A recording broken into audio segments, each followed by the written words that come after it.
Açıqlamada həmçinin Fransada siyasi sığıncaq adı ilə məskunlaşan Azərbaycan əsilli radikal şəxslərdən hibrid təhdid aləti kimi istifadə edildiyi, erməni lobbisinin koordinasiyası ilə anti-Azərbaycan fəaliyyətinin aparıldığı, beynəlxalq QHT-lər, insan hüquqları təşkilatları və araşdırmaçı jurnalist şəbəkələri vasitəsilə ölkəmizə qarşı kampaniyanın idarə olunduğu qeyd edilir.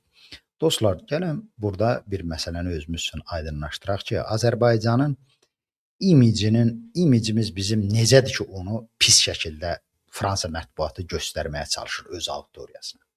Həqiqətənmi bunlar hesab eləyir ki, Azərbaycanda çox gözəl bir həyat şəraiti var, sosial sahədə, təhsil sahəsində, hüquq sahəsində, seçki sahəsində və bunu xarici mətbuat, xarici qüvvələr, ermənipərəst qüvvələr pis şəkildə təqdim eləməyə çalışır. Belə bir təəssürat var. Yəni, hansı yaxşı işimiz var ki, xahiş edirəm, burada yazın.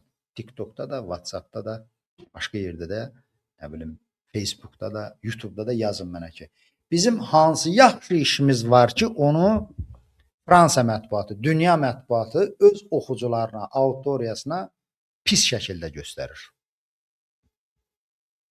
İqtisadiyyatı götürək, təhsili götürək, sosial müdafiəni götürək, səhiyyəni götürək, gəlirlərin ədalətli bölüşdürülməsini götürək, seçki sistemin götürək.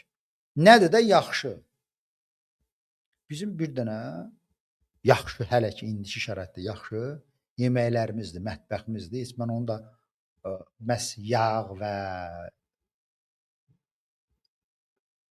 ət məhsullarının çox istifadə etdiyinə görə onu yaxşı saya bilmirəm. Dadlıdır, amma sağlamlıq üçün ziyanlıdır. Bunu da bütün dünya turistləri tərifləyir də.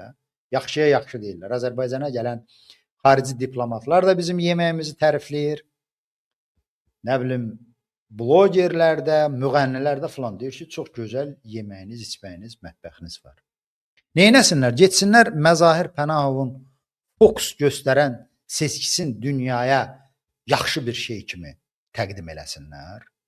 Yoxsa dərman balasına dərman pulu ala bilməyən insanların vəziyyətin, bank kreditləri altında çürüyən, əzilən, məhv olan insanların həyatın yaxşı bir sosial nümunə kimi dünyaya göstərsinlər ki, baxın, görün, necə gözəl səhiyyə, sosial sistem qurublar. Onu göstərə bilərsən, amma qayıdıb adamın üzünə tüprərlər və yaxud da deyərlər ki, get başı rengendən keçir, MRT-dən keçir, görək, o normal işləyir, işləmirsən, bizə nəyi yaxşı göstərirsən? Nəyi yaxşı göstərə bilər ki, bir sülalə 33 ildən çoxdur xalqı idarə eləyir, diktatura rejimin. Bunu yaxşı göstərmək olar insanlara. Bir dənə Afrika deyildi, hansı dövlət idi, o da yadımdan çıxıb ki, prezident öz həyat yoldaşın vitse-prezident qoymuşdu. Bunu İlham Əliyev eləyib. Öz həyat yoldaşın vitse-prezident qoyub. Bunu yaxşı şey kimi necə göstərmək olar dünyaya? Bütün məhkəmələrin, hüquq sisteminin tapşırıqla, pulla, rüşvətlə idarə olunduğu bir sistemi yaxşı necə təqdim eləmək olar? Yenə deyirəm, eləyə bilərsən bunu. Amma onda sən öz ağlın, öz düşüncən, vicdanın şübhə altına düşəcək. Heç kim belə inanmayacaq. Azərbaycanın heç bir xüsusi təqdimata ehtiyacı yoxdur. Azərbaycanın şəklini çəkib kimə göstərsən, şəkil burada məcazi mənada. Deyəcəklər ki, bu ölkədə ədalət, hüquq, haqq ayaqlar altındadır. Bu ölkə sürətlə cəngəlliyə doğru gedir. Bu ölkə var, barbar, qan içən, vicdandan məhrum olunan bir sülalə tərəfindən əsir götürülür.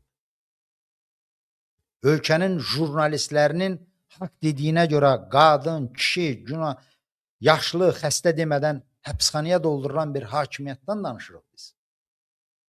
Bunları yazır dünya mətbuatı və utanmadan buna deyirlər ki, qərəzli yanaşırlar bizə.